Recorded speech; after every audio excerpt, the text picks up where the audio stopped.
Hello. It's Alita from Alita's Keto Journey, and I hope this Tuesday finds you doing wonderful.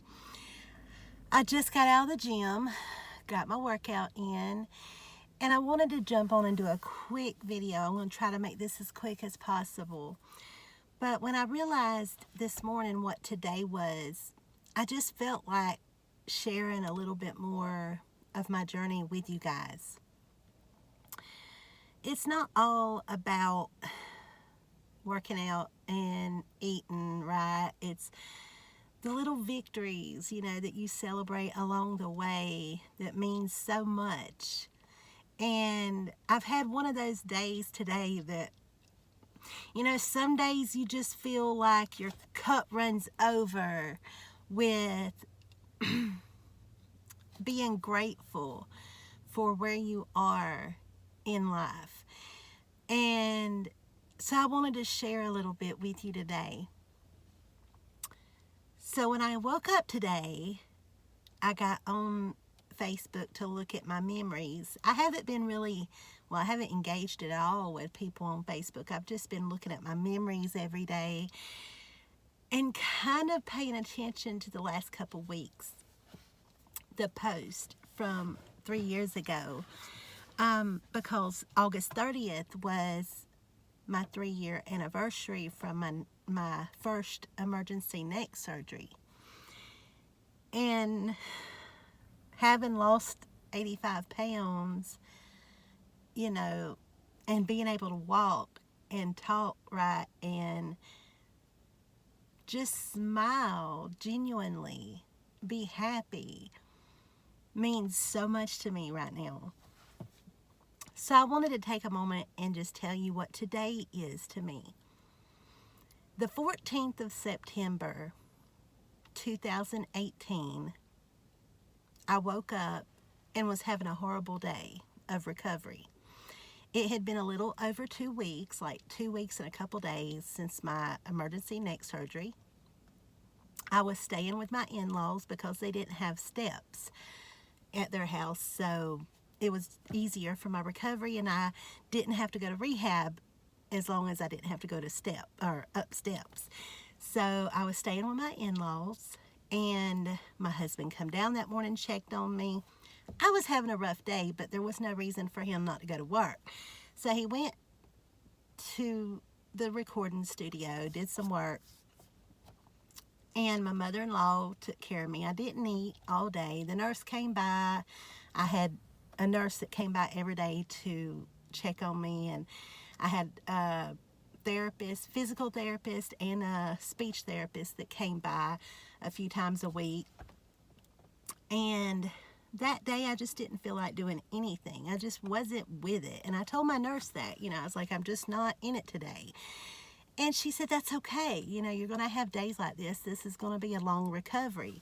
And I knew that, but you're never quite prepared for a lengthy recovery like that, especially when it happens so suddenly.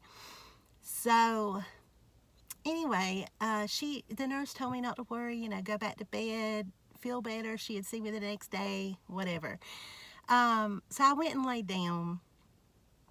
I got cold. I still didn't have an appetite, and I got really cold. My mother-in-law kept giving me blankets on my bed, and she took really good care of me. And then later that evening, one of my friends came to see me, and I was out of it. I was disoriented by this time. But my mother-in-law didn't know because I had stayed in bed all day. I just wasn't feeling good. She was letting me rest. So I was very disoriented when my friend came to see me, and she called my husband because when she hugged me, she said I was burning up. I was really, really hot. So she called my husband. He came down, checked my temperature, and it was 103.8.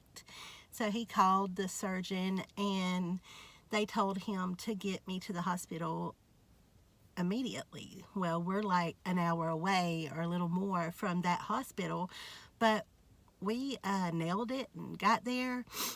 They admitted me. They ran some tests. They were trying to get my pain under control because by this time I was in just excruciating pain. just could not be controlled. And so they came in after the test came back and concluded that I was going through septic shock. I was sepsis, and at that point, I just remember being terrified. I felt like it was over. Like I was not getting any pain relief. I was almost just ready to die because I was in so much pain. And they admitted me and got me situated on the cardiac floor, because once I got to the cardiac floor, I was questioning the nurse and the doctor, like, why am I on the cardiac floor if y'all are going to do another neck surgery? And they said, well, we've got to get you stabilized. We expect you to go into cardiac arrest tonight because of the sepsis, and we've got to get you stable before surgery. They had done an MRI and found a 6-inch pocket of infection in my neck. Well, for about a week, I had felt like every time I would turn my head like this, I could hear sloshing in my neck. Like internally, I could hear it. And I had told the doctor about it, but it's like either he didn't hear me or there was miscommunication somehow. I don't know. But nonetheless, there was a 6-inch pocket of infection in my neck. So they decided, once I made it through the night and they got my blood pressure, my pulse, everything stable, I had so much antibiotics, I can't remember, but they wanted me to have X number of antibiotics in me before they took me into surgery. They cut me exactly where they did before. I have one incision here from the first surgery, but also during the first surgery, they ended up having to flip me over and cut me from the middle of my head in the back down to my torso, or a little past my torso, a little past my shoulders, I should say. So they opened me up in the back like they did before and cleaned it out, sewed me back up, and I was in the hospital that time for a couple weeks, and then they came in on the last day and put in a PICC line, and I was given IV antibiotics every day for 4 months. That was a long 4 months. I thought I was never going to get that IV or that PICC line out of me, but finally did. That was a long recovery. And right now I can look back and say, wow, I've come this far in 3 years. But at that time, time was going by so slowly, and it felt like recovery took forever. But when I tell you how I felt today driving to the gym to go walk on the treadmill, lift a few weights, and get in my car and drive back home, and 3 years to the day after that, just don't give up.